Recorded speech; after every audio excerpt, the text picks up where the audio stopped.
guys, so my hair's wet because it's raining and I didn't know when I left, so I had to walk to and from somewhere in the rain. It's cold. Anyway, I'm here with a new reflection. It's currently Monday, but I had something happen today that made me want to do a new reflection. I went to go watch a documentary entitled Most Likely to Succeed, and it is about the education system in America, I guess you could say.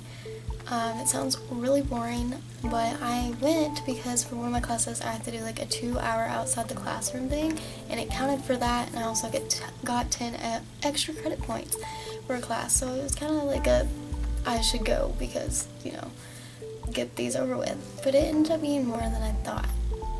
There was so much in this movie that I took away, and it was so interesting. It talked about a school that I unfortunately have already forgot the name of in California, and they have like a new approach to teaching, and it was really interesting. It was kind of like a method where you turn it all over to the students, let them decide things, and there's no tests, there's no report cards, and there's no textbooks, there's no set curriculum they go by. The teachers have complete freedom to do whatever they want, and they turn it over to the kids.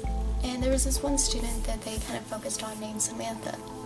And on the first day of school, it was like their freshman year, and the first day of school, she was so shy. She was very quiet and didn't speak up. She was kind of quiet in the sense like when she spoke, she was very soft-spoken like this. And as time went on, she grew, and then they had to do this play, and she ended up being the director, and she was helping like these kids, or girls specifically, because they had to play for the girls and then play for the boys. And the girls, she ended up directing their play and had all these ideas, and she was very outspoken and could talk loudly and all this, and it was very admirable to watch her grow and want to almost grow in the same sense myself.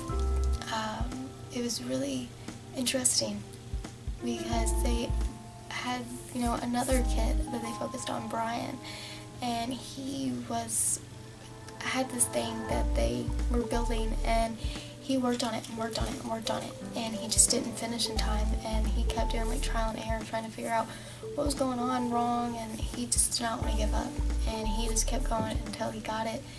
Even into the summer, he kept going, and it was so interesting because they don't have like a grade system type thing. Like there's this one night where all the work the students have done are shown to their families and their friends' families.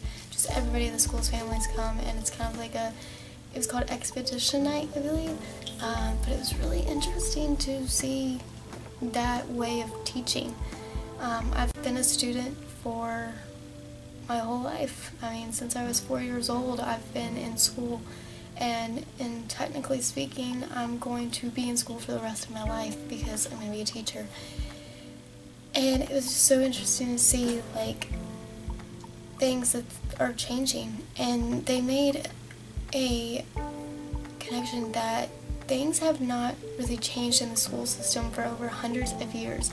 There was this board of people called, I don't remember, something 10, and these 10 gentlemen came up with our academic standards. Like, you know, by first grade you need to know this, by second grade you know that, 5th grade, 6th grade, 8th grade, etc.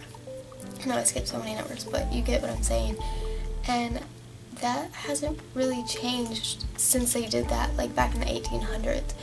And that's so crazy because there's so much more that students need to know today.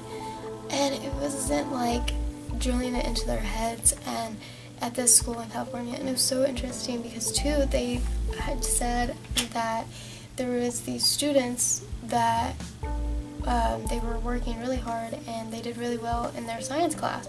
And then 3 months after graduating, they brought them back to see if they could still do the same test.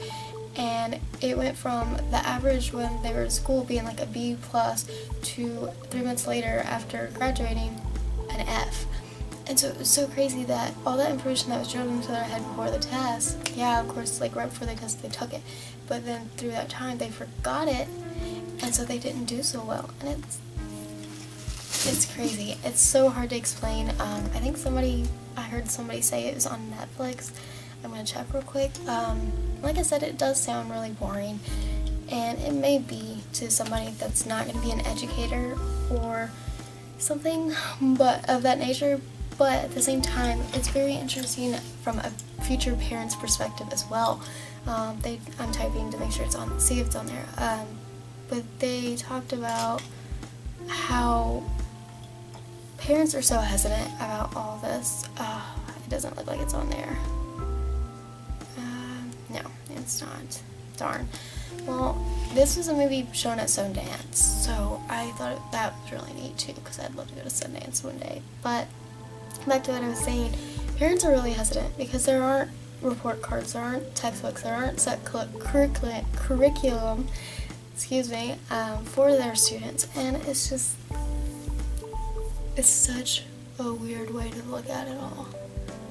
And I've told you all before that when I do reflections, I want to take notes and go from there, but this time I just kind of wanted to turn on the camera and talk, because it's fresh in my mind. I just got back from doing it, and it was so interesting. So if you get the chance, they're actually showing this movie around the United States. There's like a kind of tour type thing, and somehow we got lucky enough to be a stop, and so it's pretty cool. They're doing another showing tonight, but that won't matter to you, but I'll put down in the description like a tour date thing. I don't know, my teacher pulled it up before, so I'll have to look and see.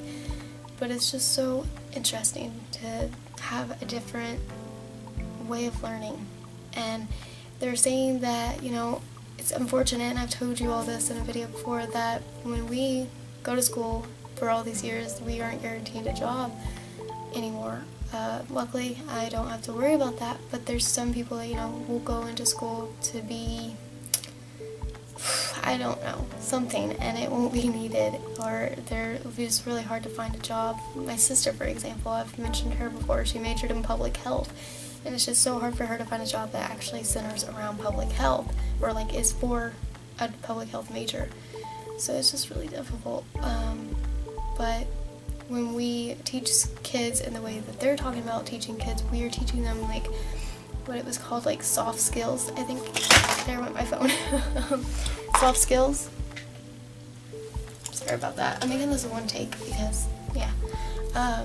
But soft skills, I believe it was called, where you're teaching them to critically think and to creativity and work in teams. And that was another thing I took from the student Samantha, is she said that, you know, in the beginning, you know, she was really shy, and then things changed. And there was this other student, they didn't say her name, I really liked what she said. She said that, you know, all this time she's been told she's a great follower, and she believed it. She was like, yeah, I'm a good follower, I'm a good follower. But then she realized that she could be a good leader too. But then at first she was worried, like, you know, who's going to want to follow me? But she knows that whoever follows her will follow in her footsteps and realize that they can lead too. And it was awesome. It was so great to hear how these students truly are benefiting, but at the same time there's so little amount of data out there to show whether the standardized testing method is not, or is less, hold on, how do I word this? To see if this whole critically thinking, soft skills thing is better than the standardized testing. There's just so little amount of data right now that they can't tell. But they said we will really be able to start seeing possible benefits in like 10 to 15 years. So I think that's interesting, and I'd love to like keep up with it and see if it's truly changing things. But I'm going to wrap this up, because when I go and do one take, it could be really long, but I still want to add music and like my insulate and stuff, but the whole talking thing is going to be one take. But I appreciate you guys watching. Thank you so much for everything. Of course, give it a thumbs up if you liked it. I'll talk to you later. Until next time, bye.